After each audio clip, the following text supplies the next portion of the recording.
on commence depuis zéro. Donc je vais aller dans le menu Fichier d'InDesign, Nouveau, Document, et je vais laisser les paramètres par défaut que me propose InDesign, à savoir dans le mode impression, le format A4 à l'orientation portrait. Puisque notre catalogue comporte des pages de gauche et des pages de droite, on va laisser l'option page en vis-à-vis de cocher, puisque c'est une option qui nous permet de travailler notre document sous forme de planche, c'est-à-dire avec une reliure centrale, ce qui est tout à fait approprié pour le type de document que nous nous apprêtons à réaliser. Je vais pour l'instant laisser le nombre de pages sur 1, et j'aurai toute la possibilité évidemment de rajouter des pages au fur et à mesure de notre travail, et cette première page va porter pour folio le chiffre 1. Je vais maintenant utiliser une option qui est disponible dans les versions récentes d'InDesign. Ici, je suis sur la CC 2019, qui est la case aperçu au moment de la création du nouveau document. Et cette option va me permettre, comme son nom l'indique, d'avoir une prévisualisation du document que je m'apprête à créer. Il n'est pas encore créé pour l'instant, je suis juste en train de voir le document qui sera créé par InDesign lorsque je cliquerai sur ce bouton-là. Pour l'instant, on voit qu'on a un document qui a l'allure d'un fichier au format A4, en tout cas il en a les proportions, avec une colonne, puisqu'en réalité il y a une colonne à l'intérieur de la page, et nous on va en rajouter des colonnes jusqu'à en avoir un nombre total de 6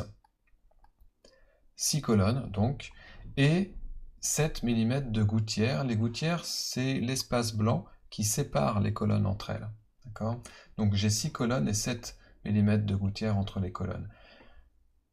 À cette étape-là de la création du document, je peux également spécifier des marges qui, ici, lorsque je vais les rentrer dans la boîte de dialogue de création de nouveaux documents, vont s'appliquer pour l'ensemble du document, mais je pourrais aussi les affiner et les personnaliser d'un gabarit vers un autre. On aura l'occasion de voir ça pendant cette formation.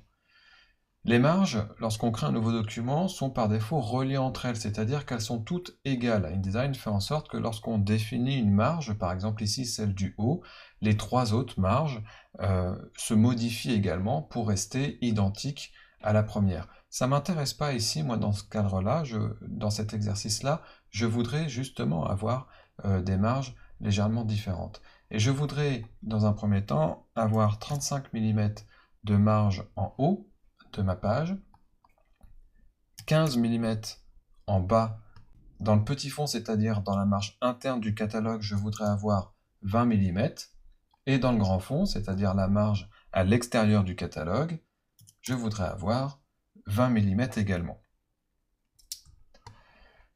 En validant ces valeurs-là, avec la touche tabulation du clavier, j'ai l'aperçu qui est visible directement dans l'espace de travail d'InDesign.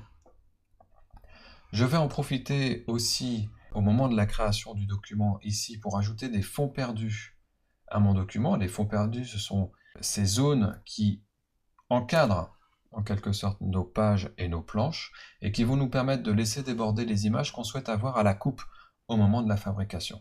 5 mm de fonds perdus, c'est une valeur commune qu'on croise très régulièrement sur les projets destinés à être imprimés, mais qui peut être amenée à être modifiée suivant les préférences de votre imprimeur. Je clique sur le bouton Créer et j'obtiens la première page de mon document au format A4 avec le nombre de colonnes que j'ai demandé, des gouttières de 7 mm et les marges telles que je les ai précisées au moment de la création du document. On va tout de suite enregistrer le fichier en allant dans le menu Fichier, Enregistrer sous. Dans le dossier Catalogue Supply que vous pouvez télécharger depuis la page de la formation, vous avez un dossier maquette dans lequel vous pouvez enregistrer ce fichier InDesign en lui donnant le nom de Catalogue Supply au format document InDesign CC 2019 ou la version que vous utilisez, enregistrer, et nous avons créé le document qui va nous permettre de réaliser ce catalogue. Dans la vidéo suivante, nous allons parler de l'espace de travail d'InDesign et voir comment est-ce qu'on peut le personnaliser. Et on va faire un tour rapide de ce nouveau panneau que vous avez peut-être aperçu, qui est le panneau propriété qui vient d'arriver dans la version CC 2019. Je ne vais pas m'étendre dessus, mais on va en discuter un petit peu. À tout de suite.